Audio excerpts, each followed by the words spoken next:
آج کے ہمارے مہمان خصوصی لاہور سے تشریف لائے ہیں محترم عبدالغفار عزیز صاحب. آپ ڈائریکٹر فارن افیئرز ہیں جماعت اسلامی پاکستان کے. آپ کا یہ اعزاز ہے کہ آپ علامہ یوسف القرضاوی جو عالم اسلام کے ممتاز عالم دین ہیں، آپ ان کے شاگرد ہیں. آپ کا یہ اعزاز ہے کہ آپ تمام دنیا کی تحریکات اسلامی کے قائدین سے براہ راست آپ کا رابطہ رہتا ہے، اور جب میں ان کی آرٹیکلز پڑھتا ہوں تو مجھے یوں لگتا ہے کہ عبدالغفار بھائی ہمیں یہ بتاتے ہیں کہ کون سی منزل میں ہے، کون سی وادی میں ہے، کون سی منزل میں ہے، کون سی وادی میں ہے عشق بلا خیز کا قافلہ سخت جاں، آب روان کبیر تیرے کنارے کوئی دیکھ رہا ہے کسی اور زمانے کا خواب. میری گزارش ہے لیظہرہ علی الدین کلہ. عبدالغفار عزیز صاحب. محترم ذمہ داران پیما اور میرے انتہائی محترم بزرگوں، عزیز بھائیوں، بہت محترم میری بہنوں اور بہت پیارے بچوں،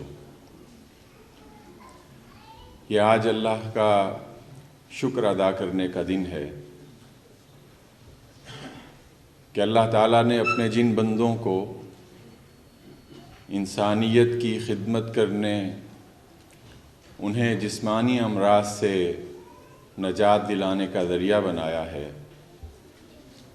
ان میں سے چند خوش قسمت افراد کو اللہ نے اپنے بندوں کی روحانی امراض ختم کرنے کا بھی ذریعہ بنایا.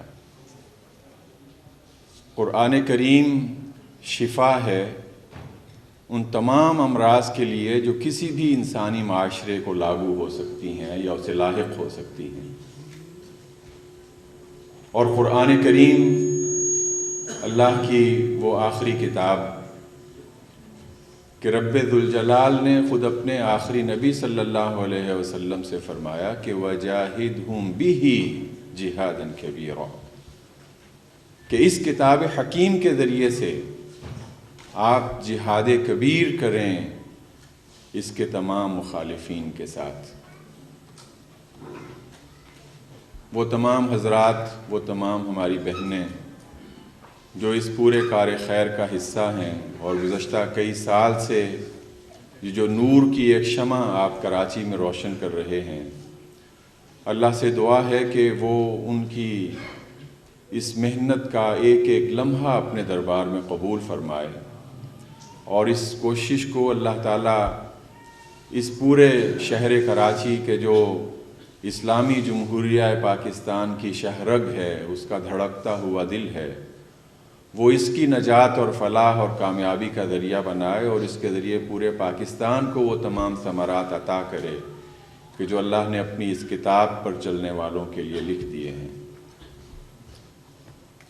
میرے انتہائی محترم بھائیوں، بزرگوں، اگر آپ دین اور قافلہ حق کے اس پورے کاروان کو دیکھیں جو حضرت آدم علیہ السلام سے شروع ہوا، پھر تمام انبیاء کے ذریعے سے جاری رہا، پھر حضور صلی اللہ علیہ وسلم کو ان تمام نبیوں کے سردار اور خاتم النبیین کی حیثیت سے اللہ نے ارسال کیا، اس پورے دور میں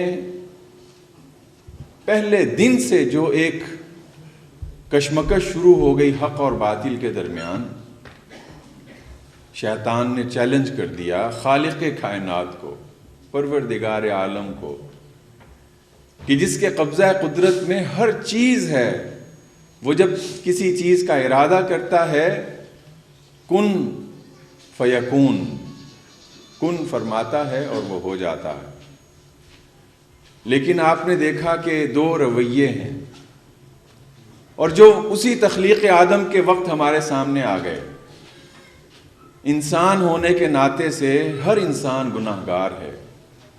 حضور صلی اللہ علیہ وسلم نے وہ جو فرمایا کہ کل ابن آدم خطاء وخیر الخطائین التوابون، تمام انسان، ہر ابن آدم وہ گناہگار ہے، خطا کار ہے، لیکن خطا کاروں میں سے بہترین وہ ہے جو خطا ہو جانے کے بعد اپنے اللہ کی طرف لوٹ جاتا ہے، اور جتنا زیادہ لوٹتا ہے اتنا ہی اس کا درجہ بلند ہوتا جاتا ہے.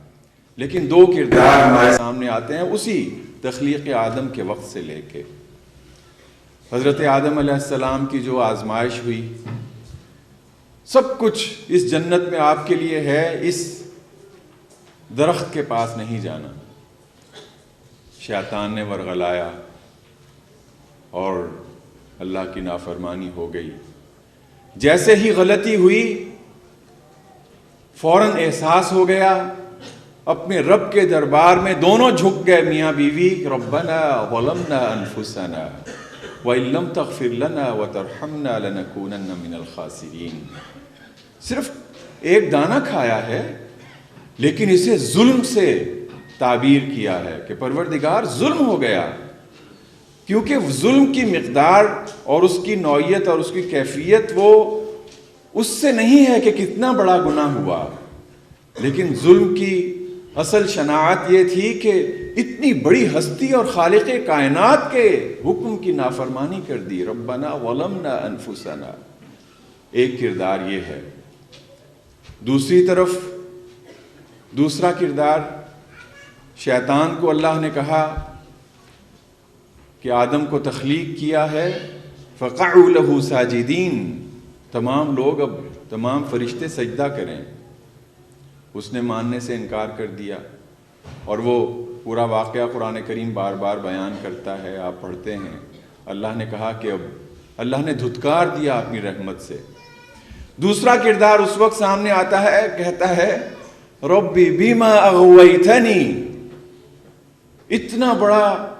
اتنی بڑی نافرمانی ہے کہ جو پوری انسانیت کے لیے اللہ نے ایک راستہ چننا تھا اس سے انکار کر دیا ہے.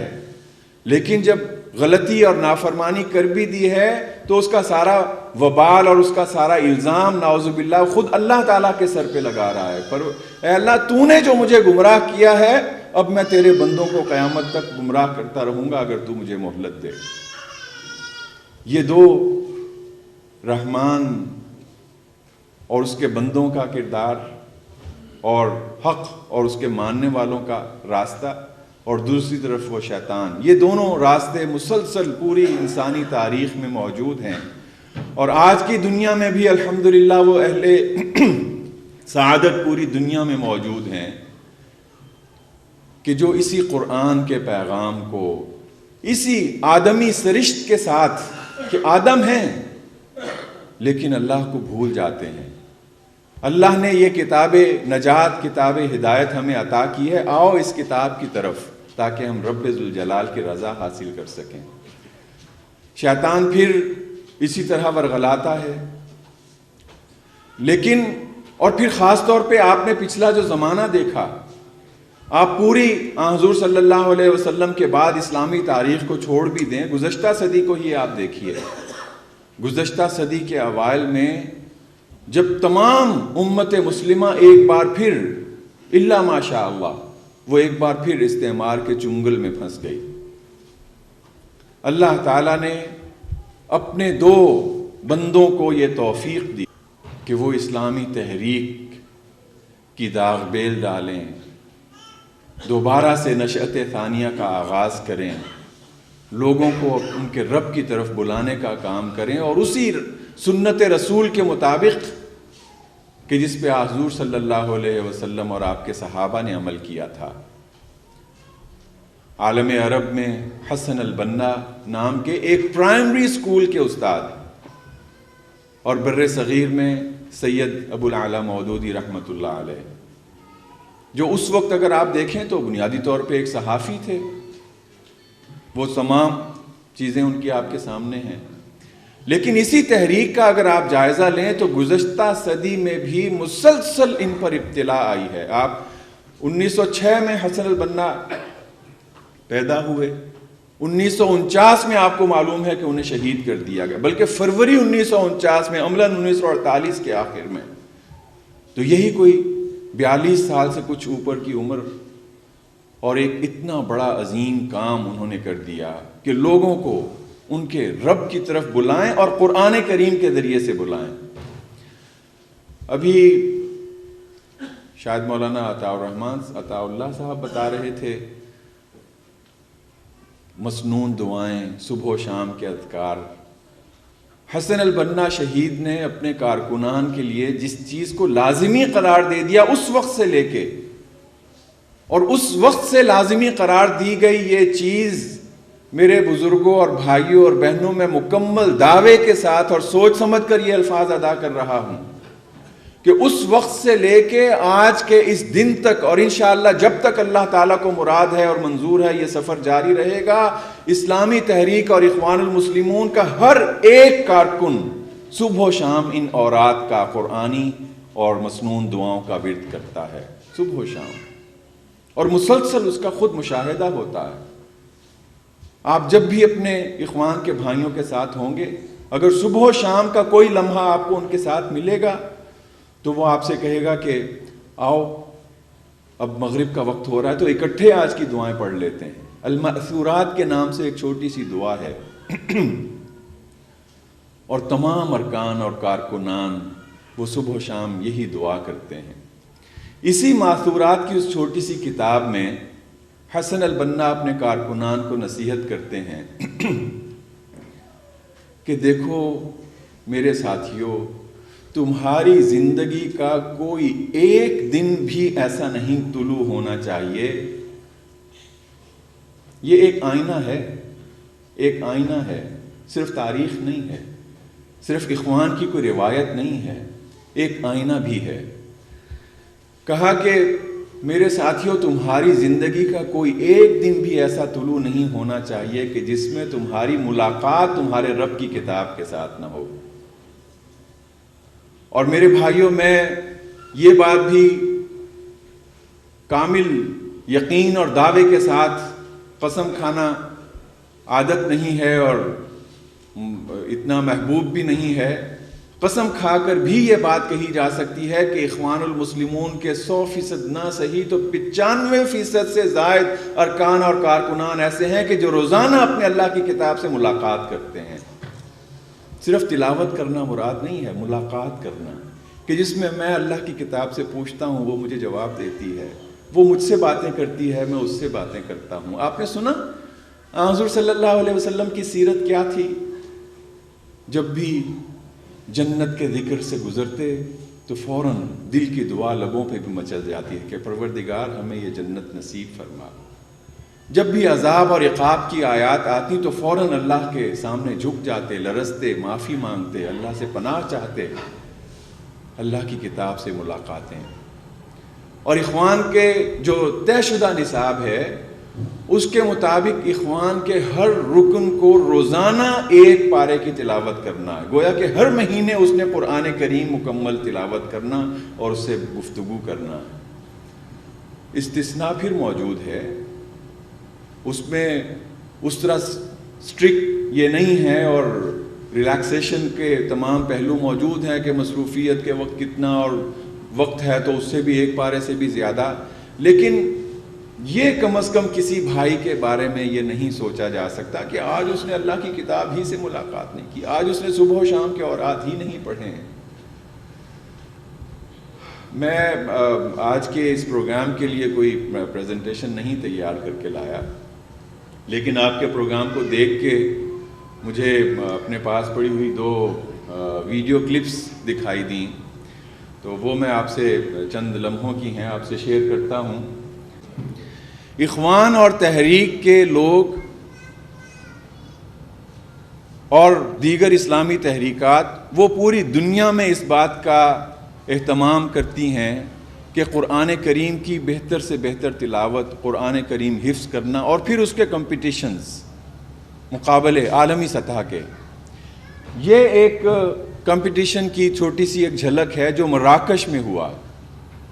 وہاں کے ہمارے بھائی ہیں، اور اس طرح کے بھی بہت سارے کلپس ہیں. مجھے آج کے یہاں پروگرام میں پہنچ کے یہ بات یاد آئی، بہت سارے اس کے بھی مثالیں ہیں. یہ جس بچے کی تلاوت آپ سنیں گے، آپ دیکھ رہے ہیں کہ معذور ہے. اگر یہ نیچے لکھا ہوا ٹیکسٹ آپ کے سامنے نہ ہو تو مجھے یا کسی کو سمجھ نہیں آتی ہے کہ وہ کیا پڑھ رہا ہے، لیکن جب آپ متن کو سامنے رکھ کے اس کی تلاوت سنتے ہیں تو بالکل سمجھ میں آتی ہے کہ وہ یہی تلاوت کر رہا ہے. اور اپنے اس اپنے اس معذوری کے عالم میں بھی یہ قرآن کریم کا ایسا حافظ ہے. ان کے اساتذہ نے یہ آپ سن لیجئے ذرا یہ تلاوت آغاز سے اگر آپ شروع کریں.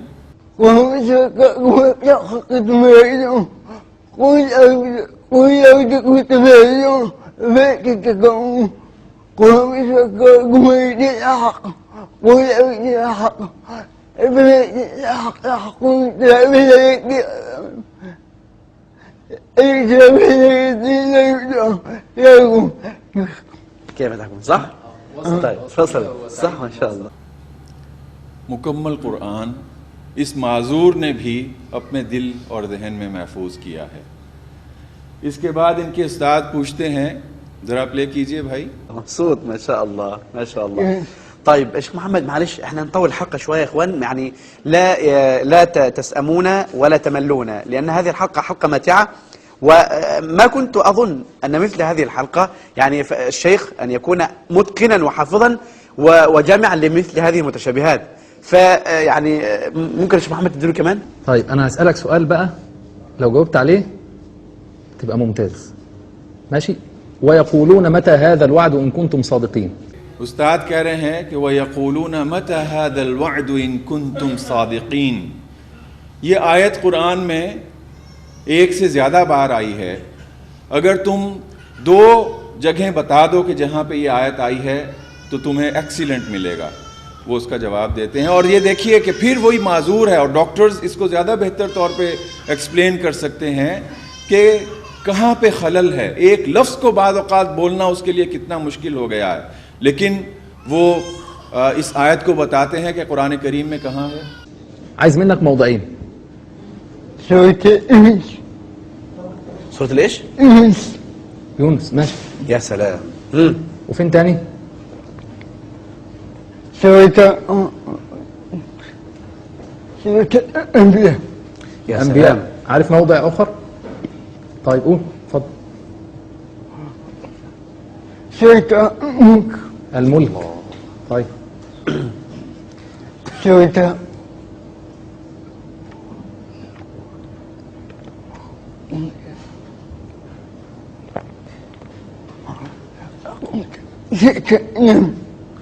يا سلام. النمل. الله أكبر.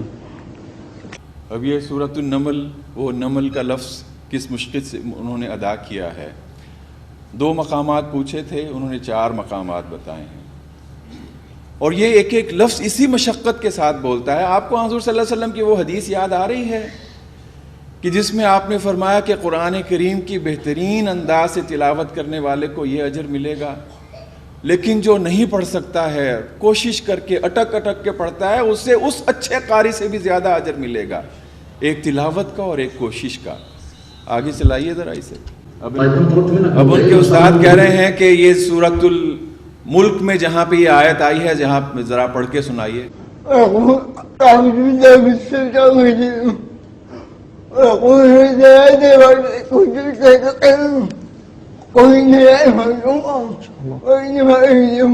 فتح الله عليك.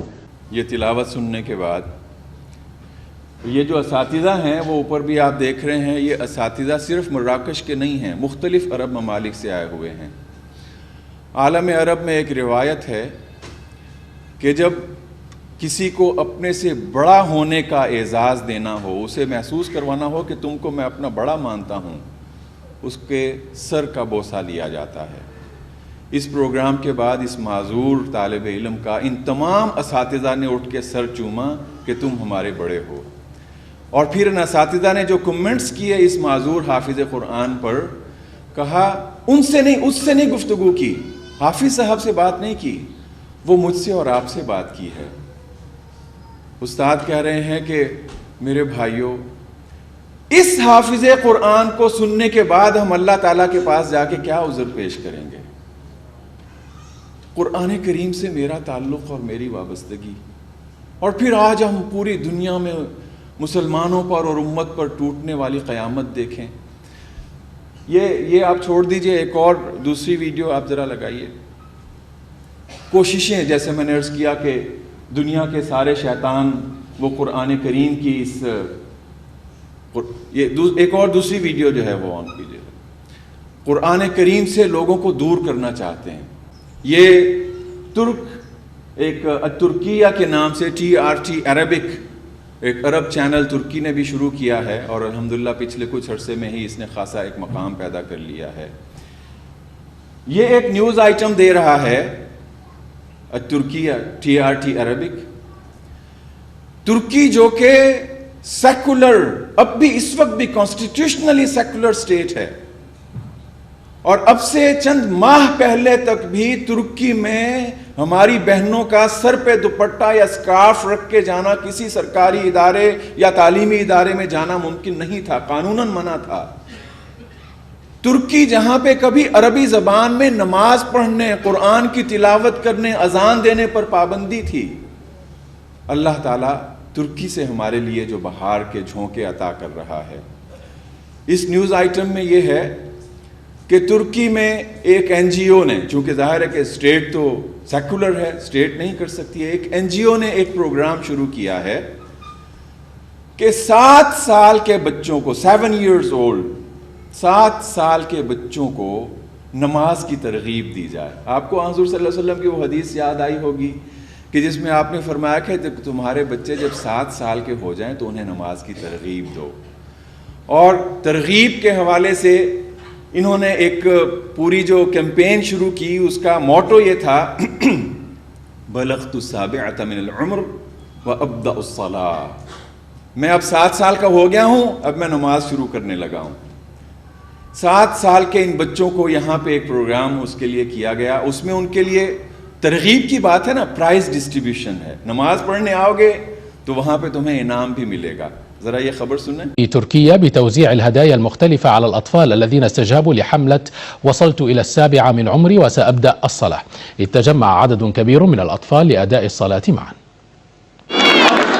مسجد الفاتح بإسطنبول يعج بالأطفال الذين استجابوا لحملة وصلت إلى 7 من عمري وسأبدأ الصلاة. أطلقت جمعية الخدمات الدينية في تركيا حملتها التشجيعية لتشجيع الأطفال على الذهاب إلى المساجد وتعويدهم على أداء الصلاة فيها. وبهذا قامت الجمعية بتوزيع هدايا متنوعة وجذابة على الأطفال. أنا أتيت إلى هنا لتأدية الصلاة وللفوز بالهدايا. تهدف الجمعية من خلال هذه الحملة إلى احتضان الأطفال وترغيبهم في الصلاة. كل الأطفال هنا مجذوبون للجواهر المتلألئة، إنهم مستقبل البلاد. لدينا هنا بين 7,000 و8,000 طفل، وهذا ما كنا نطمح إليه. التقى آلاف الأطفال لأداء الصلاة معا تحت قبة واحدة في مثل للتضامن والتوحد للمسلمين.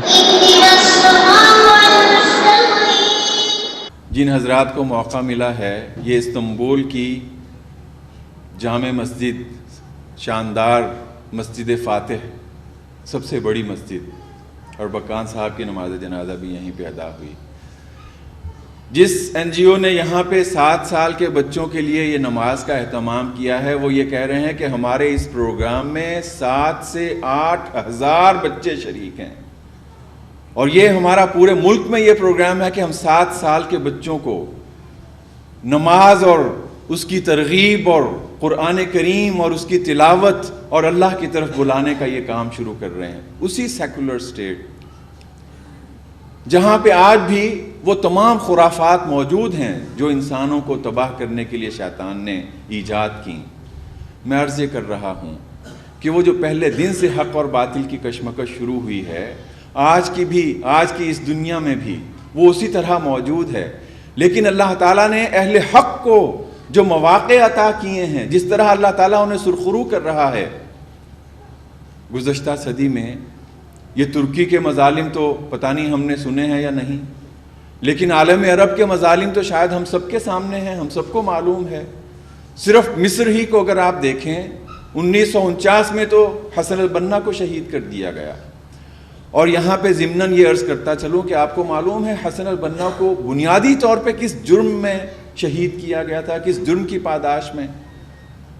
1949 سے پہلے 1948 میں سرزمین مسجد اقصی کو اسرائیل ڈکلیئر کر دیا گیا تھا، اور اس کے خلاف سب سے پہلی جو مزاحمت کی تحریک تھی وہ حسن البنا اور اخوان المسلمون اور پھر ان کے لوگوں نے وہاں پہ جا کے، اور اس وقت جو اسرائیل عرب جنگ ہوئی تھی، باقاعدہ نان اخوانی آتھرز نے اس بات کو تسلیم کیا ہے کہ اس جنگ میں ہماری باقاعدہ فوجوں سے زیادہ رول وہ اخوان المسلمون کے مجاہدین کا تھا.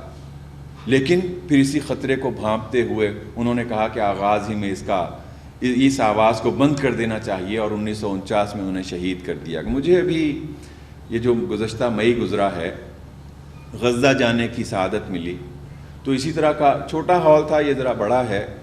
وزیر اعظم جو منتخب وزیر اعظم ہیں غزہ کے، اسماعیل ہنیہ، ان کے ہاں ظہرانہ تھا، تو چاروں طرف دیوار پہ شہدائے فلسطین کی تصاویر تھیں.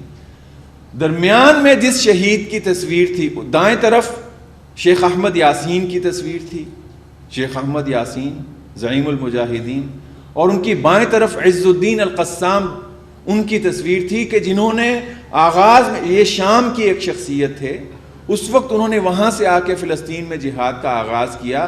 ان کا اگر مقام آپ نے دیکھنا ہو تو آپ کو معلوم ہے کہ حماس فلسطین کی سب سے مرکزی، سب سے مضبوط اسلامی تحریک ہے. حماس ایک مکمل تحریک کا نام ہے جس میں وہ پولیٹیکل سیاسی جدوجہد بھی کرتے ہیں اور جس میں وہ جہاد کا علم بھی الحمدللہ بلند کیا ہوا ہے. جہاد کی کوئی کاروائی وہ حماس کے پلیٹ فارم سے نہیں کرتے. جہاد کی تمام پوری سرگرمیوں اور وہ پورا جو محاذ ہے، اس کے لیے جو بریگیڈ انہوں نے قائم کیا ہوا، اس کا نام ہے عز الدین القسام بریگیڈ. یہ اس شہید کو ٹریبیوٹ پیش کرنے کا، عز الدین القسام بریگیڈ. تو شہید فلسطین میں سب سے مرکزی شخصیت کے دائیں طرف شیخ احمد یاسین اور لیفٹ ہینڈ پہ شیخ عز الدین القسام بریگیڈ. درمیان میں جو تصویر ہے وہ ہے حسن البنا شہید کی، کہ اصل میں یہ شہید فلسطین ہیں. اس وقت تو انہیں شہید کیا گیا، اور پھر اس کے بعد مسلسل آپ جانتے ہیں کہ مظالم، شہادتیں. عبد القادر ملا تو ابھی یہاں پہ بنگلہ دیش میں شہید ہوئے ہیں. عبد القادر عودہ، سید قطب.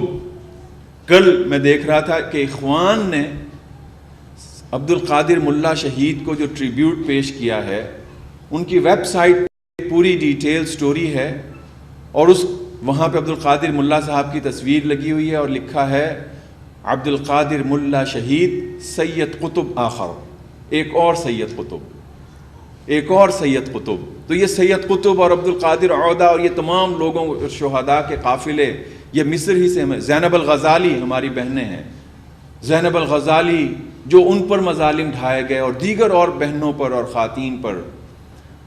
بلکہ آپ نے وہ تصاویر تو دیکھی ہوں گی جس میں ابھی یہ چند ہفتے پہلے اسکندریہ میں ہماری معصوم بچیوں کو جو سزائیں، خواتین پر بھی جو مظالم جاری ہیں، اس وقت سے جاری ہیں، زینب الغزالی اور ان سے پہلے سے.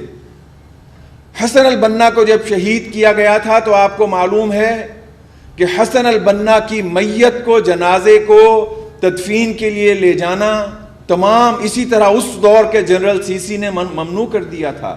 صرف ان کے بوڑھے والد، ان کی والدہ اور ان کی اہلیہ اور بچیوں نے آپ کی میت کو قبر تک پہنچایا تھا. تو اس وقت سے جو مظالم شروع ہوئے ہیں، ابھی یہ اسکندریہ کی کورٹ میں ہماری 21 بہنوں کو، بچیوں کو، جن میں زیادہ تعداد جو ہے وہ 15 سے 19-20 سال تک کی بچیوں کی تھی. آپ نے ان کی تصاویر دیکھی ہیں؟ حرائر الاسکندریہ، اسکندریہ کی آزاد خواتین. یہ بچیوں کی تصویر عدالت سے انہیں سزا سنائے جانے کے بعد کی ہے. یہ 21 بچیوں کو میرے بھائیوں، میری بہنوں، 11 سال کی سزا سنائی گئی تھی. اور یہ 11 سال کی سزا کا فیصلہ سننے کے بعد کی یہ تصویر ہے. ان میں سے ایک بچی ہے، پتہ نہیں دکھائی دے رہی ہے یا نہیں، روبا اس کا نام ہے. روبا، روزہ جیسے ہم اردو میں کہتے ہیں، روبا. یہ فزکس کی اسٹوڈنٹ ہے اور اسے مصر میں یہ لقب دیا جاتا ہے کہ یہ مصر کی سب سے کم عمر نیوکلیئر سائنٹسٹ ہے.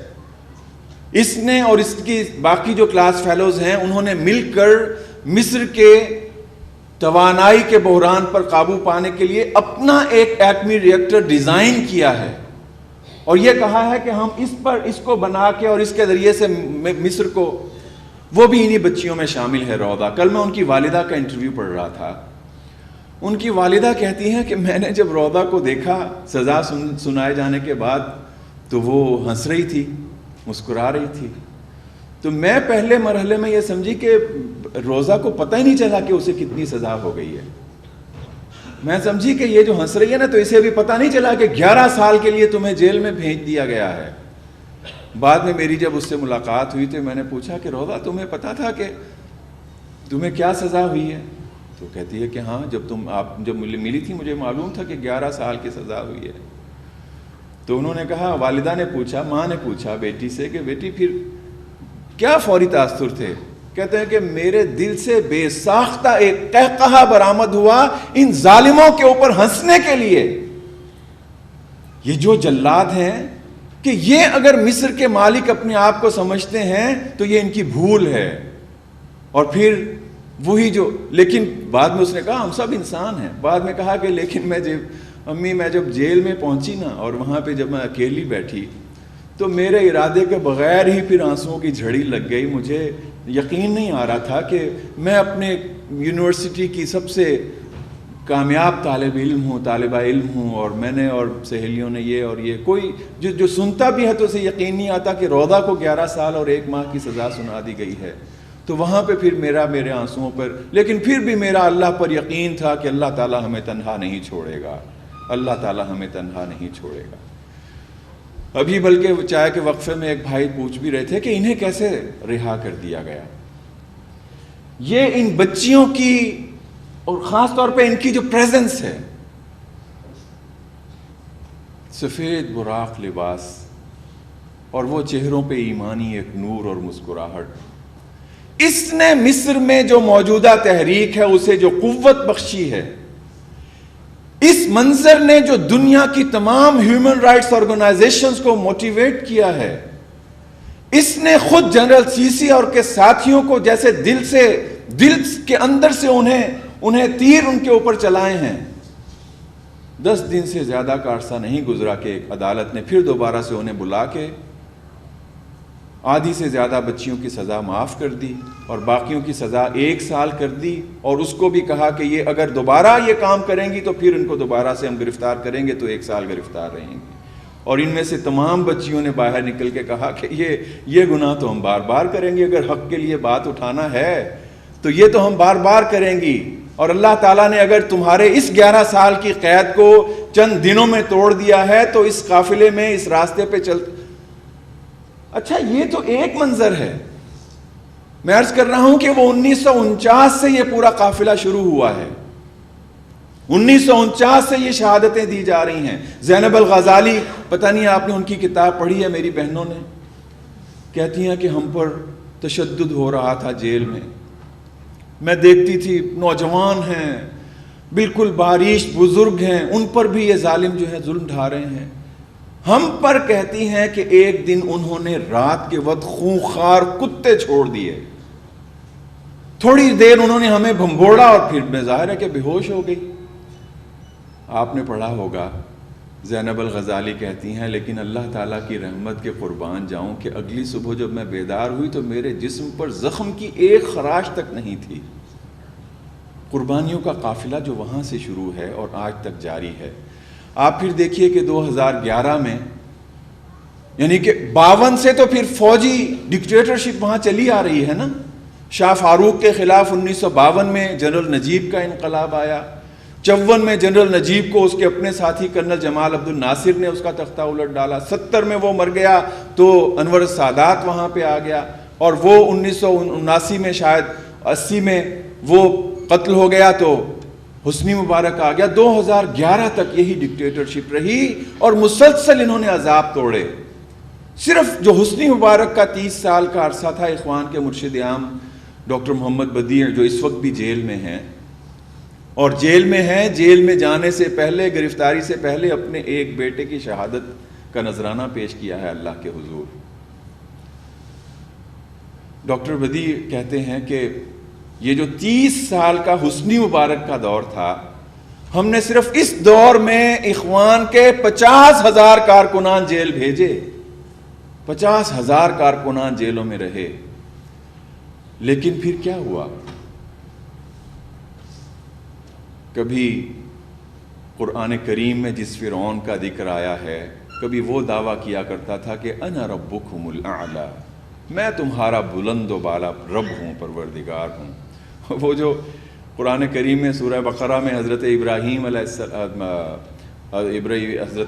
علیہ السلام اس دور کے فرعون کے ساتھ جو مکالمہ کرتے ہیں، ابراہیم کہتے ہیں کہ میرا اللہ وہ زندگی دیتا ہے اور موت دیتا ہے. اس نے کہا انا احیی و امیت، میں بھی زندگی دیتا ہوں اور موت دیتا ہوں. ایک سزائے موت کے قیدی کو بلایا، کہا کہ تم آزاد ہو. ایک بے گناہ کو پکارا اور اس کا سر قلم کر دیا، میں بھی زندگی دیتا ہوں. ابراہیم وقال ابراہیم فإن اللہ یأتی بالشمس من المشرق فأتی بها من المغرب فبہت الذی کفر.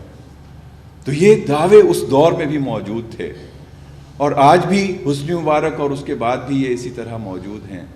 لیکن میرے بھائیوں، جو میرے اور آپ کے لیے پیغام ہے کہ اس پورے عرصے میں اسلامی تحریک کے ان کارکنان نے، وہ جو حسن البنا نے کہا تھا کہ میرے بھائیوں، میرے بیٹوں، ہماری زندگی کا کوئی ایک دن بھی اللہ کی اس کتاب سے ملاقات کے علاوہ نہیں گزرنا چاہیے، اس میں کہیں پہ کوئی خلل نہیں آیا.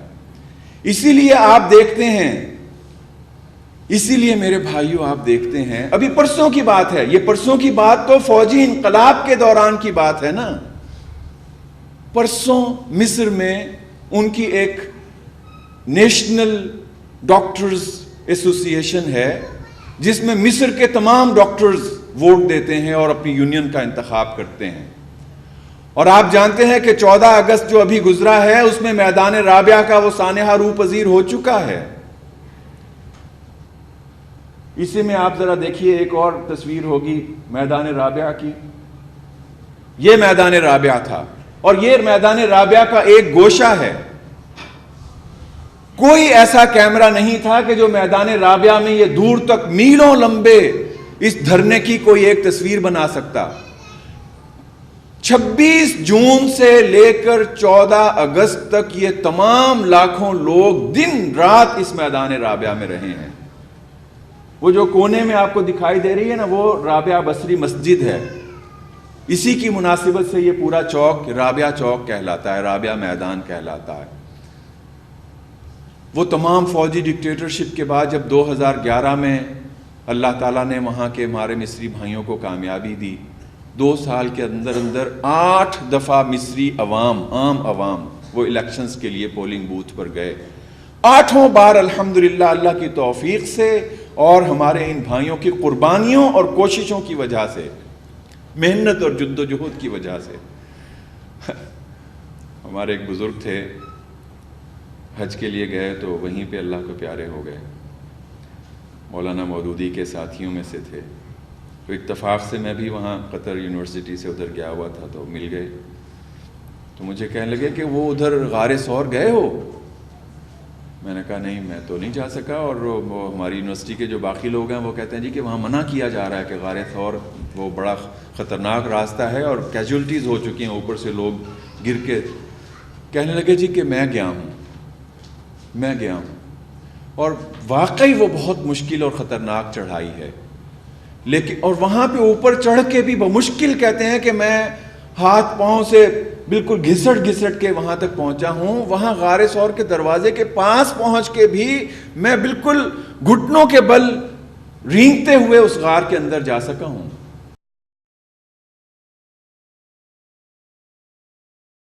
لگ گیا، میں سوچنے لگ گیا کہ اللہ تعالیٰ نے اپنے حبیب کی جان تو بچانا ہی تھی، تو ضروری تھا کہ یہ ساری آزمائشوں سے گزار کر جان بچتی. جان بچانے کے لیے تو جو بہانہ بنایا، مشرکین بالکل سر پہ پہنچ گئے تو مکڑی کا ایک جالا. وَإِنَّ أَوْهَنَ الْبُيُوتِ، قرآن کریم کہتا ہے کہ کمزور ترین گھر اگر کسی کا ہے تو وہ مکڑی کا ہے. تو وہ کمزور ترین گھر وہاں پہ دکھا دیا اپنے دشمنوں کو، اور وہ اسے چھوڑ کے چلے گئے. یہ تمام بہت کمزور ترین دنیاوی اسباب تھے کہ لیکن اس سے پہلے اللہ تعالیٰ نے اپنے نبی کے ذریعے سے اپنے نبی کے امتیوں کو یہ پیغام دیا کہ جب یہاں تک مسلسل مکمل اپنے حصے کا کام کر لو گے تو اپنی کمزور ترین مخلوق کے ذریعے سے بھی میں تمہیں بچا لوں گا. اسی طرح مصر ہو یا ان تمام ممالک کے لوگ ہوں، انہوں نے مسلسل قربانیاں دے کر اللہ تعالیٰ کی اس نصرت کو اپنے نام لکھوایا ہے. 8 الیکشنز میں کامیابی ہوئی. 30 جون 2012 میں صدر مرسی نے صدارت کا حلف اٹھایا، اور آپ جانتے ہیں کہ 1 سال کے اندر اندر انہیں بالکل ایک دن بھی سکھ کا سانس نہیں لینے دیا گیا. لیکن میں عرض یہ کر رہا ہوں کہ ان تمام آزمائشوں سے جب نکل کے آئے ہیں تو اس کے بعد الحمدللہ عوام کی یہ اکثریت تھی. پرسوں جو ڈاکٹرز کے الیکشنز ہوئے ہیں وہ اس قتل عام کے بعد ہوئے ہیں. اس رابعہ میدان میں 14 اگست اور اس سے پہلے جو انہوں نے 30 جون سے لے کے 26 جون سے لے کے بلکہ یہاں پہ ان لاکھوں لوگوں اور خواتین نے بھی آپ نے سنا ہے کہ آپ کو معلوم ہے یہاں پہ شہید ہونے والا سب سے کم عمر شہید، اس کی عمر کتنی تھی؟ اس کی عمر 1 ماہ تھی. نام اس کا معتصم تھا اور مقام پیدائش اس کا رابعہ میدان تھا. یہیں پہ جنم لیا. آپ تو ڈاکٹرز ہیں، آپ ہم سب جانتے ہیں اور عذر بھی پیش کرتے ہیں. آپ کے آج کے پروگرام کے لیے بھی آپ کے بہت سارے بھائیوں نے، یہ پورے فہم قرآن پروگرام کے لیے آپ کو کیا کیا عذر نہیں پیش کیے جاتے ہوں گے، سننے پڑتے ہوں گے. تو اب ایک خاتون جو ان آخری ایام میں کمزوری اور بیماری کے دن گزار رہی ہے، اس سے زیادہ مضبوط عذر اور کس کا ہو سکتا تھا؟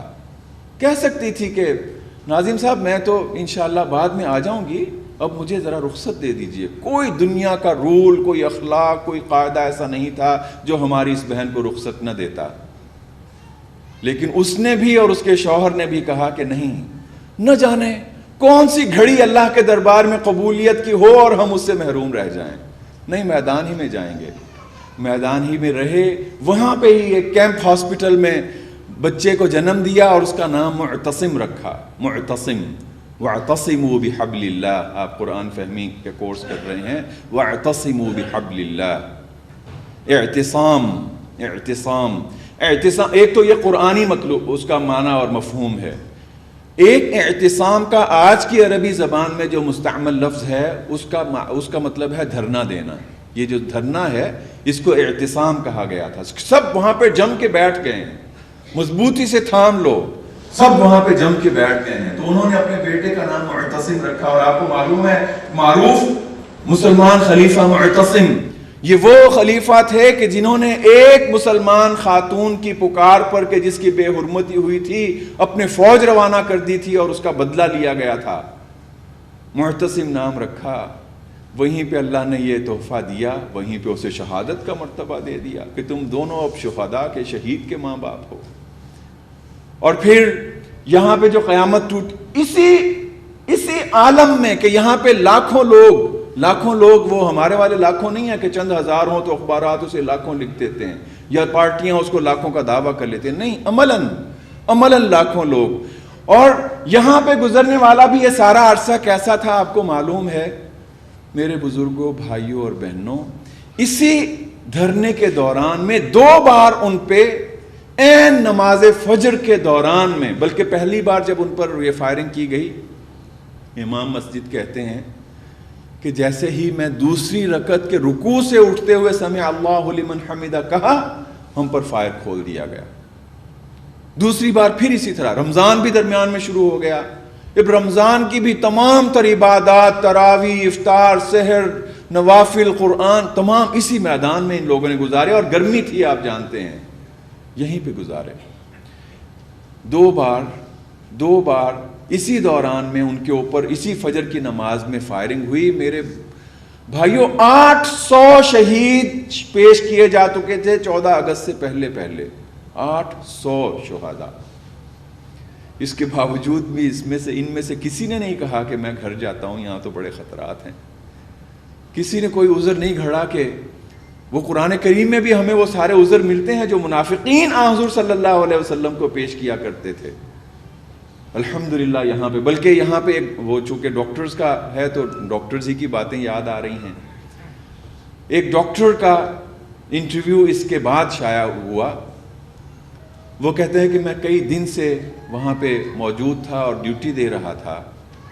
تو یہ جب 14 اگست کی صبح یہ ہوا ہے تو 13-14 کی درمیانی شب میں نے کوئی 12 بجے رات کو سوچا کہ میں گھر جا کے ذرا کپڑے تبدیل کر رہا ہوں، تھوڑا سا فریش ہو کے آ جاؤں. اسی دوران ہی میں گھر پہنچا ہوں تو فون پہ SMS آنا شروع ہو گئے کہ آس پاس کے ہسپتال خالی کروا لیے گئے ہیں، سیکیورٹی کی نقل و حرکت ذرا مشکوک نظر آتی ہے، بہت خدشہ ہے کہ آج کو یہاں پہ کارروائی آ گئے.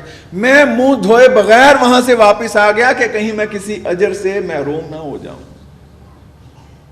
اسی طرح میں واپس آ گیا. پھر یہ ان کے اوپر وہ ساری فائرنگ، جہازوں، ہیلی کاپٹرز، توپوں، ٹینکوں، بلڈوزرز کے ذریعے سے، اوپر سے آتش گیر مادہ. یہ جو آپ کو چھوٹی چھوٹی چھولداریاں نظر آ رہی ہیں، یہ ان کے وہ ٹینٹ تھے کہ جس میں انہوں نے تقریباً 1 سے 1.5 ماہ کا عرصہ گزارا تھا. اسی کے اندر اس کو ان کے مکینوں کے ساتھ جلا دیا گیا. صرف اس دن میدان رابعہ میں 2000 سے زائد شہداء پیش کیے گئے. آپ کو وہ بھی چونکہ یہ بنگلہ دیش کے ساری اس صورتحال کی وجہ سے اور اس سے پہلے سفر کی وجہ سے اس پروگرام کے لیے میں کوئی پریزنٹیشن نہیں تیار کر سکا، وگرنہ آپ دیکھیے وہ مناظر. نوجوان اپنے ساتھ ایک تھیلا لیے ہوئے ہیں، کل کائنات ہے اس کی یہاں پہ میدان میں. کپڑے کا تھیلا ہے، اس کے اندر اپنی 1-2 کتابیں ہیں، 1-8 جوڑا کپڑوں کا ہے، اور ساتھ اس کے کفن ہے کہ جس کے اوپر اس نے اپنا نام، فون نمبر اور اپنے گھر کا پتہ لکھا ہوا ہے. لیکن پھر بھی تسلی نہیں ہو رہی ہے کہ نہ جانے اس وقت کیا عالم ہوگا. یہ تھیلا مجھ سے چھوٹ جائے تو پھر پتہ کیسے چلے گا کہ یہ میں ہوں. اپنے بازو پہ اپنا فون نمبر، اپنا گھر کا پتہ مارکر کے ساتھ لکھ دیا ہے کہ شہید بھی ہو جاؤں گا تو پہچانا تو جاؤں گا. تو یہ ان تمام لوگوں نے یہ 14 اگست کو بھی گزارا. میں عرض جو کر رہا تھا کہ یہ 14 اگست کی قیامت گزرنے کے بعد پرسوں جو پورے مصر میں ڈاکٹرز کے انتخابات ہوئے ہیں، پورے مصر میں اخوان المسلمون کو کامیابی نصیب ہوئی ہے. وہ ڈاکٹرز کیسے، پہلے بات ہو رہی تھی کہ ڈاکٹرز کیسے پیغام پہنچا سکتے ہیں. آپ میں سے بھی بہت سارے ڈاکٹرز جو ہیں وہ بیرون ملک جاتے ہوں گے، وہ جو الحمدللہ آپ حضرات وہ POB اور پیما جو آپریشنز کرتے ہیں، فری کیمپس لگاتے ہیں. تو ہمارے ڈاکٹر انتظار بٹ صاحب وہاں سوڈان گئے تو عربی بھی انہیں شوق بھی ہے جملے جلدی سیکھنا. تو وہ کہنے لگے کہ ہمیں وہاں پہ اطلاع ملی کہ یہاں پہ جو کیمپ ہیں دارفور میں، تو کرسچن NGOز آ کے یہاں پہ لوگوں کو عیسائی بنا رہی ہیں. تو میں نے بھی اپنے بھائیوں سے کہا کہ مجھے یہ 3 جملے لکھ کے دیے انگریزی میں کہ اس کی تم مجھے عربی بتا دو. آپریشن ہوا ہے، آپریشن کے بعد ڈاکٹر صاحب معالج جو ہیں وہ اپنے مریض کو ہدایات دیتے ہیں. کہتے ہیں لا تفتح عینک، جملہ یاد کر لیا کہ جو بھی مریض ہوگا اس کا آپریشن ہونا ہے، سب سے پہلے اسے ہدایت دینا ہے کہ لا تفتح عینک، آنکھ نہیں کھولنی ہے، بند کر دی ہے، آنکھ کھولنے کی کوشش نہیں کرنی ہے. ولا تحرک رأسک، سر کو بہت زیادہ حرکت نہیں دینا ہے، ذرا سکون سے رہنا ہے. 2 میڈیکل انسٹرکشنز ہیں. ساتھ ہی تیسری بات کہی ہے ولا تغیر دینک، اپنے دین کو نہیں چھوڑنا ہے. کہتے ہیں کہ وہ جو بالکل ایسے جن کی بینائی ان کو کبھی یقین ہی نہیں تھا کہ واپس آ جائے گی، انہیں جب یہ 3 ہدایات ملتی ہیں کہ سر کو زیادہ نہیں ہلانا ہے، آنکھیں نہیں کھولنا ہے اور دین کو نہیں چھوڑنا ہے، تو وہ ان 2 پہلی نصیحتوں سے بھی زیادہ اس تیسری بات کو مضبوطی سے تھامتا تھا کہ وہ جو پہلی 2 باتیں ہیں وہ تو 2-3 دن کے لیے ہیں، لیکن آخری جو ہے وہ قیامت تک میرے ساتھ رہنا ہے. وَلَا تُغَيِّرْ دِينَكَ. تو یہ جو مصر میں ڈاکٹرز کو اللہ تعالیٰ نے کامیابی دی ہے، تو اللہ تعالیٰ ہم سب کو، ہر انسان کو اللہ نے یہ صلاحیت دی ہے کہ وہ اپنے دل کی بات بعض اوقات صرف اشاروں میں، بعض اوقات صرف نگاہوں کی زبان سے وہ پہنچاتا ہے، اور دل سے نکلے تو دل تک پہنچتی ہے. یہ آپ کو معلوم ہے اس وقت مصر میں اخوان المسلمون کے ارکان کی تعداد میں نے آپ سے کہا کہ ان میں سے ہر کوئی وہ صبح و شام کے اوراد کرتا ہے، ہر کوئی ان میں سے قرآن کریم کی تلاوت کرتا ہے، ان میں سے ہر کوئی، ہر رکن. اور یہ بات مجھے ان کے ایک رکن جماعت ذمہ دار نے بتائی. کہنے لگے کہ ہم میں سے ہر رکن اپنی آمدن کا 8% ہر صورت میں وہ تحریک کو دیتا ہے. اور پھر اس نے کہا کہ آمدن یہ نہیں ہے کہ میرا یہ طے ہے جی کہ میرے ایک مہینے میں اتنی آمدن ہوتی ہے تو میں اس میں سے 8 میں. کہتے ہیں کہ نہیں، کبھی یہ بھی ہونا کہ یہ میری آمدن تھی، کبھی ابا جی نے تحفتاً مجھے کچھ اور اماؤنٹ دے دیا ہے تو میں اس میں سے بھی 8% نکال کے جماعت کو دیتا ہوں کہ میں نے یہ اللہ سے وعدہ کیا ہے. پھر اسی طرح آپ جو ان کا جو اسرہ جاتی نظام ہے، آپ کا بھی ایک یونٹ، اگر مثلا یہ فہم قرآن کا یونٹ ہے، اس میں اگر 10 آپ کے شرکاء ہیں، ان کا وہ جو بیسک یونٹ ہے اسرہ کا، فیملی، اسرہ کا مطلب آپ جانتے ہیں، آپ اب تو عربی آپ کو آتی ہے، اسرہ فیملی یا کنبے کو کہتے ہیں. تو اس کنبے کو انہوں نے فرض کیجئے کہ وہ مختلف اوقات کے حوالے سے مختلف ہے، لیکن 2 سال کا عرصہ ملا ہے. اس 2 سال کے عرصے میں انہوں نے اس کنبے کو، ایک تو یہ امتحان ہے کہ جتنا اپنے رب کے ساتھ تعلق اس اسرے کا حصہ بننے سے پہلے تھا، اس سے کہیں زیادہ آگے بڑھنا ہے اپنے اللہ کی طرف. اور دوسرا ہدف اس میں یہ ہے کہ یہ جو تمہاری تعداد اس وقت 9 ہے، 8 ارکان اور ایک ان کے ناظم صاحب نقیب، اس مختصر عرصے میں اس تعداد کو تم نے دگنا کرنا ہے. اور 16 کی جب تمہاری تعداد ہو جائے گی تو پھر انہیں 2 اسرہ جات میں تقسیم کر کے پھر انہیں ہدف دے دیا جائے گا کہ تم نے اب پھر دوبارہ 16 کا ہدف پورا کرنا ہے. میں عرض کر رہا تھا کہ اخوان کے یہ ارکان کہ جو اس بات کا اہتمام یہ میں صرف ابھی نفلی عبادات کا ذکر کر رہا ہوں، وہ باقی جہاد اور شہادت، نفلی عبادات میں بھی اخوان کے یہ ارکان. اور میں یہ بات بھی چونکہ مشاہدہ ہوا ہے اس لیے میں دعوے کے ساتھ کہہ سکتا ہوں، ایک بار نہیں بار بار اس کا تجربہ ہوا ہے. اخوان کے یہ تمام ارکان، غالب اکثریت ان کی ہر پیر اور جمعرات کو مسنون روزہ رکھتی ہے. اور بعض اوقات میں دعوے کے ساتھ سوچ رہا ہوتا ہوں کہ آج جمعرات ہے، آج وہ مراکش میں میرا بھائی اس وقت افطار کر رہا ہوگا یا اس وقت سحری کر رہا ہوگا. باقاعدہ افطار پارٹیاں ہوتی ہیں. اب ان ارکان کی تعداد کہ جو گھر پہنچ کے اس نے وضو نہیں کیا، کپڑے تبدیل نہیں کیے کہ شاید یہ شہادت کا لمحہ کہیں چھوٹ نہ جائے، ان ارکان کی تعداد میرے بھائیوں 2011 میں مصر میں اخوان المسلمون کے ارکان کی تعداد 8 لاکھ سے زیادہ تھی. 80 ملین کی آبادی ہے. انہوں نے اسی عشق کے ساتھ، اسی قرآن کریم کے پیغام کو سمجھتے ہوئے اس سفر کو جاری رکھا ہے. اور آج جب کہ انہوں نے یہ اب تک یہ پچھلے 6 ماہ کے عرصے میں تقریباً 8,000 لوگ، 7,000 اور سم تھنگ یہ شہید ہو چکے ہیں. 20,000 کے لگ بھگ اس وقت جیلوں میں ہیں، مسلسل مزید گرفتار ہو رہے ہیں. مرشد عام اور صدر مرسی اور ان کے نائبین وہ تمام لوگ جیلوں میں ہیں. لیکن الحمدللہ اخوان کا کوئی کارکن کسی مایوسی کا شکار ہونے کی بجائے اس وقت جنرل سیسی کے کیمپ میں یہ تشویش ہے کہ ہم پتہ نہیں کب تک یہ پورا ہمارا جو فوجی انقلاب ہے یہ سسٹینیبل ہے. خود یورپین دانشور اس بات کو لکھ رہے ہیں کہ میں ان کا جملہ تقریباً یہ نوم چومسکی کا آپ کے سامنے کوٹ کر رہا ہوں کہ جس میں انہوں نے کہا کہ صدر محمد مرسی مصر میں صدر کی حیثیت سے واپس آئے گا اور پہلے سے توانا صدر کے ساتھ واپس آئے گا، پہلے سے توانا صدر بن کر واپس آئے گا. اب اس وقت بلکہ یہ پچھلے ہفتے ایک میٹنگ مشاورت تھی تو اس میں اخوان کے لوگ بھی تھے. انہوں نے کہا کہ ہمیں آفرز ہو رہی ہیں، ہمارے ساتھ اب وہ بارگین کرنا چاہتے ہیں.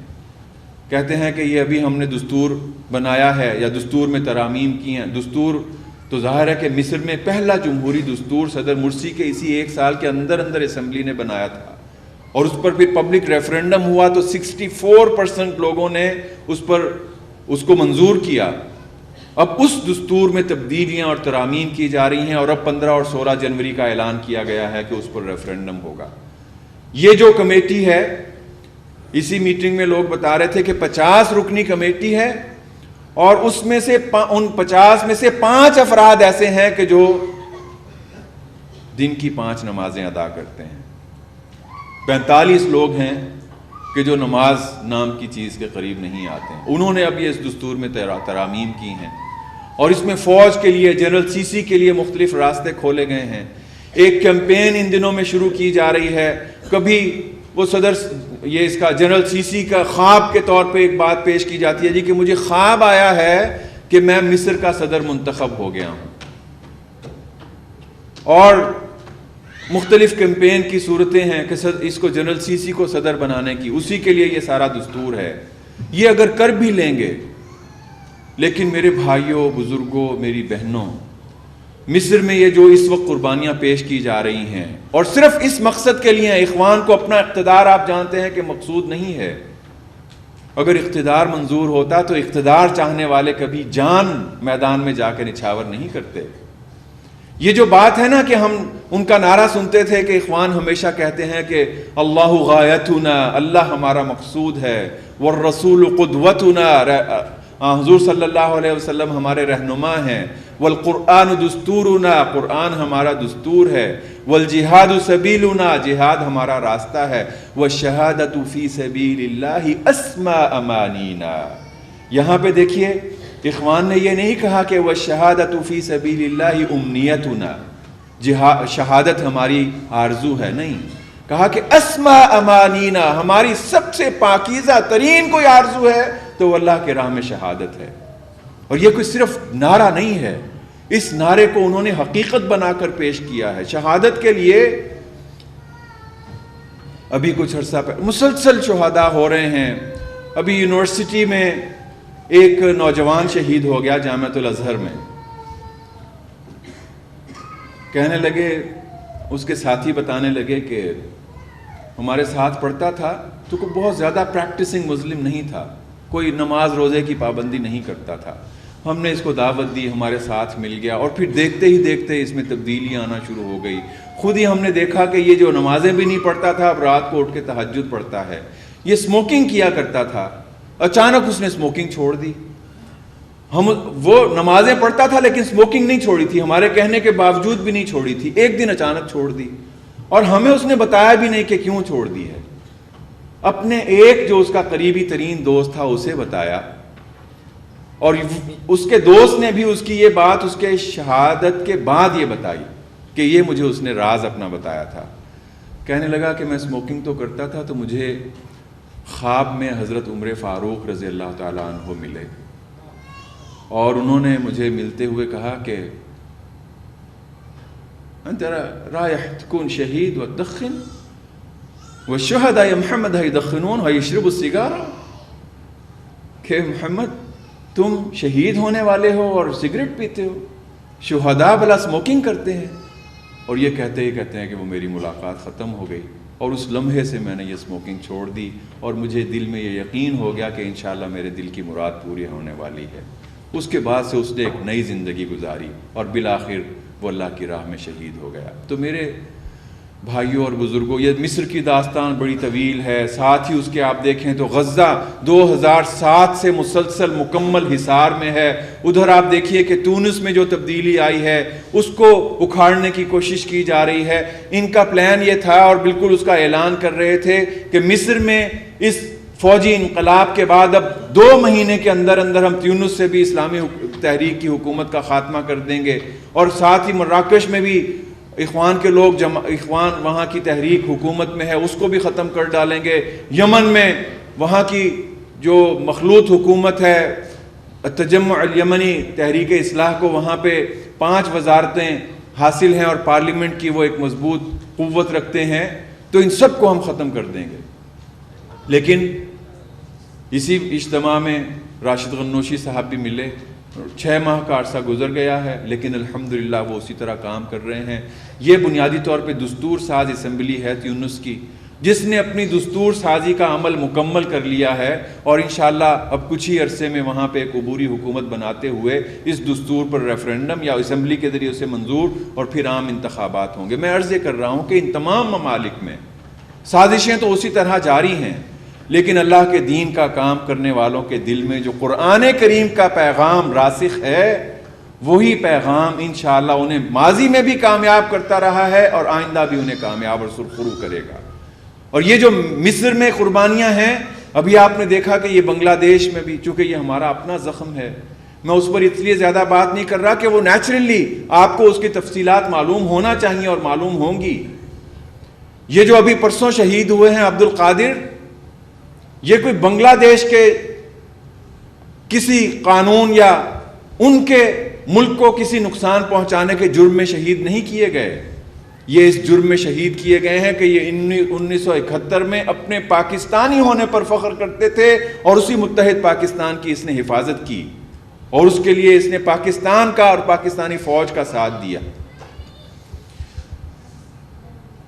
پچھلے تقریباً 3 سال سے وہاں پہ یہ ساری لیڈرشپ، صرف جماعت اسلامی کی نہیں، BNP کی لیڈرشپ بھی، اور اس میں خاص طور پہ صلاح الدین فضل قادر اور دیگر لوگ بھی گرفتار ہیں۔ جرم ان سب کا پاکستان سے وفا ہے۔ یہاں ضمناً ایک یہ بات عرض کرتا چلوں، جب سید قطب شہید کیے گئے، پھانسی دی گئی، مرشد عام بھی ان کے ساتھ، جو اس وقت مرشد عام ہے ڈاکٹر بدی، وہ جیل میں تھے اور ان کے ساتھ ہی گرفتار تھے۔ تو ان سے ملاقات ہوئی کچھ عرصہ پہلے، تو کہنے لگے کہ ہم جیل میں تھے کہ شام کے وقت ہمیں اطلاع ملی کہ آج سید قطب کو شہید کر دیا گیا ہے۔ ہم سب انتہائی دل ہمارے جو ہیں وہ ٹوٹ گئے کہ مفسر قرآن کو، سید قطب جیسی عظیم شخصیت کو انہوں نے پھانسی دے دی ہے۔ سب لوگ پریشان تھے۔ کہتے ہیں کہ اچانک اللہ نے میرے دل میں ایک بات ڈالی۔ میں نے اپنے دوستوں سے کہا کہ فرض کرو کہ آج سید قطب کو پھانسی نہ دی جاتی، فرض کرو کہ آج پھانسی نہ دی جاتی، لیکن وہ جو ہمارا ایمان ہے کہ دنیا میں آنے والے ہر انسان کی موت کی ایک گھڑی مقرر ہے کہ جس سے ایک لمحہ تقدیم یا تاخیر نہیں ہو سکتی، اگر پھانسی اور سزائے موت اور شہادت نہ دی جاتی تو ان کی زندگی کی جو آج صبح آخری گھڑی تھی اس میں کوئی کمی بیشی ہو سکتی تھی؟ سب نے کہا کہ نہیں، وہ تو چونکہ لمحہ تھا تو اسی وقت آنا تھا۔ تو کہا کہ اللہ نے میرے دل میں پھر یہ بات ڈالی ہے کہ ہمیں تو اللہ کا شکر ادا کرنا چاہیے کہ موت کے لیے تو بندے نے جانا ہی تھا، اللہ نے اسے شہادت کی موت عطا کر دی۔ تو یہی عبد القادر ملا کی بھی، انہوں نے کہا کہ سید قطب نے بھی یہ کہا تھا، سید قطب سے کہا گیا کہ تم اگر معافی نامہ لکھ دو تو تمہاری جان بخش دی جائے گی۔ آپ کو معلوم ہے سید قطب نے کہا تھا ان الاسبع التي تشهد في اليوم الواحد اكثر من 5 مرات ان الله لا اله الا هو وان محمدا عبده ورسوله لن تطلب العفو من اي شخص تأله على الارض، کہ میری جو انگلی دن میں 5 بار کئی دفعہ یہ گواہی دیتی ہے کہ اللہ کے علاوہ کوئی معبود نہیں ہے اور حضور کے علاوہ کوئی رسول نہیں ہے، آپ آخری رسول ہیں، یہ انگلی دنیا میں کسی خدا بنے ہوئے بیٹھے کسی شخص سے معافی نہیں مانگے گی۔ اسی طرح عبد القادر نے بھی کہا۔ تو الحمدللہ مصر، یہاں پہ مصر کی طرح بنگلہ دیش میں بھی لوگ جیلوں میں ہیں، لوگوں پر اسی طرح مظالم ڈھائے جا رہے ہیں۔ کل بھی آپ نے دیکھا کہ شہداء پیش ہوئے ہیں۔ ڈاکٹر فیض احمد 1971 ہی کے زمانے میں یہاں پہ آئے ہوئے تھے۔ طارق الرحمن شیلے صاحب کا نام آپ میں سے جس نے سنا ہے، یہ ان کے بہنوئی تھے، ڈاکٹر تھے، یہاں پہ لاہور ہی میں انہوں نے MBBS کی اور پھر بعد میں انہیں بھی پرسوں شہید کر دیا گیا۔ لیکن یہ بات بھی بنگلہ دیش کے حوالے سے دنیا کے تمام تجزیہ نگار اور سروے رپورٹس یہ بتا رہی ہیں کہ جو بھی آئندہ الیکشنز ہوں گے، بنگلہ دیش میں عوامی لیگ کی حکومت کا کوئی نام نشان نہیں ہوگا اگر حقیقی الیکشنز ہوں گے۔ اور میں عرض کر رہا تھا کہ یہاں پہ ضمناً یہ بھی عرض کرتا چلوں کہ موت کا تو ایک وقت مقرر تھا، لیکن اس ضمن میں ہمارے بنگلہ دیش کے بھائیوں نے مسلسل قربانیاں دی ہیں اور اب بھی دے رہے ہیں، اور اسی طرح الحمدللہ دنیا بھر میں بھی۔ ہم چونکہ ان پر الزام بھی پاکستان سے محبت کا اور پاکستان کے ساتھ وفاداری کا تھا. تو اللہ کا شکر ہے کہ پہلے دن سے ہی رابطہ ہو گیا تھا. وہاں سے لوگ یہاں پہ آئے تھے, انہوں نے ہمیں صورتحال سے آگاہ کیا, اور جتنی کوئی ممکنہ کوششیں آپ سوچ سکتے ہیں انسانی مقدور میں جو کچھ ہو سکتی تھی, الحمدللہ جماعت نے بھی اور آپ کے بھائیوں نے وہ ساری کوششیں کی ہیں. اعلیٰ سے اعلیٰ سرکاری سطح پہ بھی اور تحریکات کی سطح پر. پرسوں بھی جب انہیں یہ پھانسی دی جا رہی تھی, پھانسی سے کوئی تقریباً 2 گھنٹے پہلے پھر ترکی کے وزیر اعظم رجب طیب اردوغان نے حسینہ کو فون کر کے کہا کہ انہیں پھانسی نہ دو, اس کا انجام اچھا نہیں ہوگا. لیکن وہ چونکہ آپ ساری اس کی بیک گراؤنڈ جانتے ہیں اور آپ جانتی ہیں, تو وہ اس نے یہ جرم کیا. لیکن انشاءاللہ مصر اور تیونس اور ان تمام ممالک کی طرح, اور وہ جو ترکی میں جو قتل عام ہوا تھا وہ لاکھوں, ترکی میں ہمارے وہ مسلمان بھائی کے جو فوج میں جانا چاہتے تھے, ان میں سے بڑی تعداد میں اس لیے وہ فوج میں نہیں جا سکے تھے کہ جب ان کا وہ ایگزام ہوتا تھا تو کسی کے یہ گھٹنوں پہ کوئی نشان مل جاتا, یا کسی کے ٹخنے پہ کوئی نشان مل جاتا, کسی کی پیشانی پہ نشان مل جاتا, جس سے ثابت ہوتا یا معلوم ہوتا کہ یہ بندہ نماز پڑھتا ہے, تو اسے وہاں پہ نہیں جانے دیا جاتا تھا. لیکن الحمدللہ ابھی آپ نے دیکھا 8000 بچے 7 سال کی عمر میں وہ نماز کا آغاز کر رہے ہیں, اور یہ بہار ہے جو الحمدللہ وہاں پہ ہر طرف ہے. اسی طرح اللہ نے چاہا اور اللہ کی جب اس کا فیصلہ آ جائے گا تو یہی قرآنی آیت جو آپ نے آج کے پروگرام کے لیے منتخب کی ہے, هو الذی ارسل رسولہ بالہدی ودین الحق لیظہرہ علی الدین کلہ. بلکہ آپ اس سے پہلی کی آیت دیکھیں, یریدون یہ سارے دنیا کے شیطان یہ چاہتے ہیں, لیطفئوا نور اللہ بافواہہم, اپنے منہ کی پھونکوں سے اللہ کے نور کو بجھا دیں. وَيَأْبَى اللَّهُ إِلَّا أَن يُتِمَّ نُورًا, اللہ تعالیٰ نے اس ایک فیصلے کے علاوہ باقی تمام آپشنز ریجیکٹ کر دیے ہیں. یأبى اللہ, اللہ نے ریجیکٹ کر دیے ہیں تمام آپشنز, صرف ایک آپشن کے علاوہ, إِلَّا أَن يُتِمَّ نُورًا, کہ اس نے اپنے نور کو مکمل کر کے رہنا ہے. انشاءاللہ یہ ایک بہت دوسرا چیپٹر ہے, میں اسے کھولنا نہیں چاہتا, اشارتاً عرض کرتا ہوں چند جملوں میں. مصر میں جو اب تبدیلی آئے گی انشاءاللہ, وقت کا معلوم, وقت کا علم صرف اللہ کو ہے, لیکن مصر میں جو اب تبدیلی آئے گی وہ صرف مصر کی تبدیلی نہیں ہوگی. انشاءاللہ رب ذوالجلال پر کامل یقین اور ایمان کے ساتھ میں اپنے فلسطینی بھائیوں کی, بزرگوں کی بات آپ تک منتقل کر رہا ہوں کہ انشاءاللہ جو اب مصر میں تبدیلی آئے گی وہ مسجد اقصیٰ کی آزادی تک پہنچے گی, اور فلسطین ایک بار پھر امت سے آ کر ملے گا. اور یہ کوئی صرف جذباتی بات نہیں ہے, یہ صرف کوئی تقریر کا ایک جملہ نہیں ہے, اس کے لیے وہ تمام دستاویزات موجود ہیں. وہ جو محرف تحریف شدہ تورات اور انجیل ہیں, اس کی وہ جو بقایا شدہ آیات ہیں, ان میں بھی تقریباً یہی ٹائم بنتا ہے کہ جس کے بعد کہا گیا کہ صہیونی ریاست مٹ جائے گی, صہیونی ریاست مٹ جائے گی. آپ نے حضور صلی اللہ علیہ وسلم کی وہ حدیث سنی ہے, اسی حدیث کو سن کے ہم گفتگو ختم کرتے ہیں. آپ نے فرمایا کہ ایک وقت آئے گا, یقول فیہ الشجر والحجر یا مسلم یا عبد اللہ ھذا یہودی ورائی تعال فاقتلہ, کہ یا ایک وقت ایسا آئے گا کہ درخت اور پتھر پکار کر کہیں گے کہ اے بندہ مسلم, اے اللہ کے بندے, یہ دیکھو میرے پیچھے یہودی چھپا ہوا, آؤ اور اس کا کام تمام کر ڈالو. الا الغرقد, الا الغرقد, غرقد نام کا کوئی درخت ہے جس کا مجھے یہاں پہ اب نام نہیں معلوم ہو سکا. حضور نے فرمایا کہ غرقد کا درخت ایسا ہوگا کہ وہ یہودیوں کو پناہ دے گا.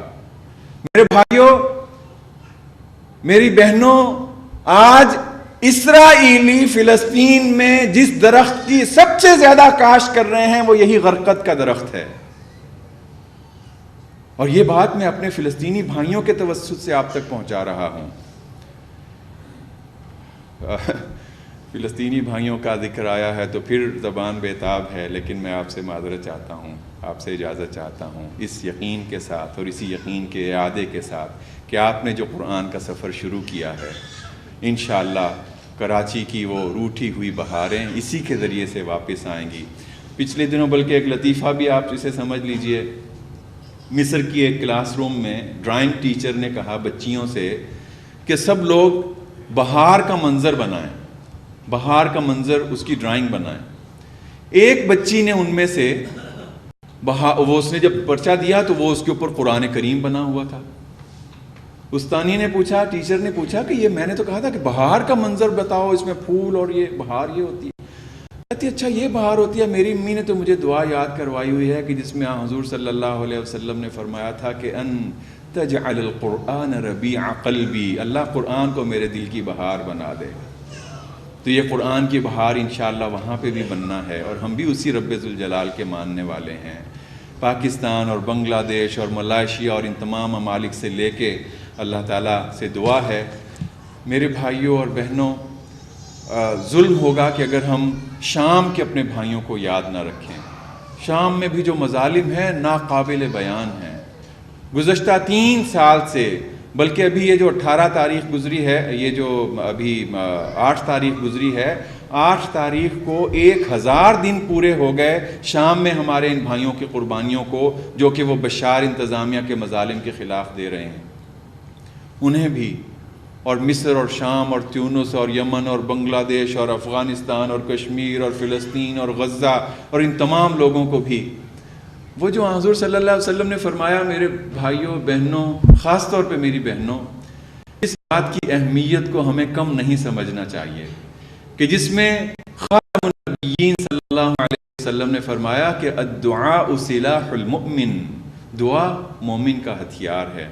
ہم اپنے بھائیوں کی اور تو جو بھی مدد کر رہے ہیں، کر سکتے ہیں، ضرور کرنا چاہیے، دعاؤں سے کبھی محروم نہیں کرنا چاہیے۔ اور خاص طور پہ آپ اس حدیث کی روشنی میں دیکھیں کہ حضور نے فرمایا کہ جب بندہ مومن اپنے کسی بھائی کی عدم موجودگی میں اس کے لیے دعا کرتا ہے، اللہ کی طرف سے ایک فرشتہ اس کے ساتھ لا کے بٹھا دیا جاتا ہے جو اس کی دعا پر کہتا ہے آمین وَلَكَ مِثْلُ ذَلِكَ، اللہ تیری دعا قبول کرے اور یہی دعا تیرے حق میں میری قبول کرے۔ پروردگار ہم سب پر رحم فرما۔ وآخر دعوانا الحمدللہ رب العالمین۔